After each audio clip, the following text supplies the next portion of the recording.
కోట్ల రూపాయలు ప్రకటించి మళ్ళీ నిధులు వెనక్కి తీసుకోమని సర్కులర్ ఇచ్చింది. అందుకనే మీరు ఇంటికి పోయారు. ఇప్పుడు రేవంత్ రెడ్డి కూడా అదే చేస్తున్నాడు. కాబట్టి మీరు ఇద్దరు మా బీసీ ఒక నిమిషం డేటా చెప్తున్నా ఉన్నది చెప్పడానికంటే ఏందన్నా నువ్వేం మాట్లాడుతున్నావు? సబ్జెక్ట్ ఉన్న డేటా చెప్తున్నా. 2021-22లో మన ఊరు మనబడి మన బస్తీ మనబడి కింద 9,000 కోట్ల రూపాయలు కేసీఆర్ ప్రభుత్వం ప్రకటించి మళ్ళీ నిధులు వెనక్కి తీసుకోవాలని సర్క్యులర్ ఇచ్చింది. అన్న నీకు మావోడు కానీ నేనుంటే మీకు కోపపడతావు. మేము మీ దొరని అడుగు, మీ దొరని గల్లా పట్టుకుని అడుగు. మరి నన్ను అడుగుతాం ఎందుకు? బరాబర్ అడుగుతామన్నా మిమ్మల్ని. మీరు శ్రీనివాస్ గౌడ్ అన్న మా సర్దార్ సర్వాయి బాబు కాబట్టి అడుగుతాం. ఎవరిని అడుగుతాం? వెలమదొరని అడుగుతామా? నువ్వు మా అన్న కాబట్టి నిన్ను అడుగుతాం, రమణని అడుగుతాం. మిమ్మల్ని అడగకపోతే ఎవరిని అడుగుతాం అన్న? మీరు మా అన్నలు.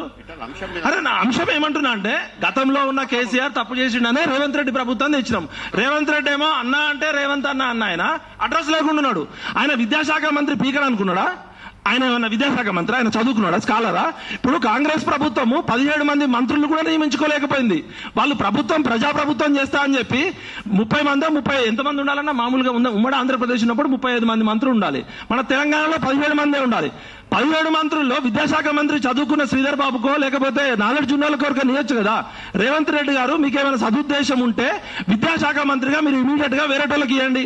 కాంగ్రెస్ ప్రభుత్వాన్ని రాహుల్ గాంధీని అడుగుతున్నా, మీరు కనీసం విద్యాశాఖ మంత్రి పెట్టలేని మీరు Rahul Gandhi, Sonia Gandhi, Priyanka Gandhi we are shame on you. ఎందుకు విద్యాశాఖ మంత్రి ఉండడు?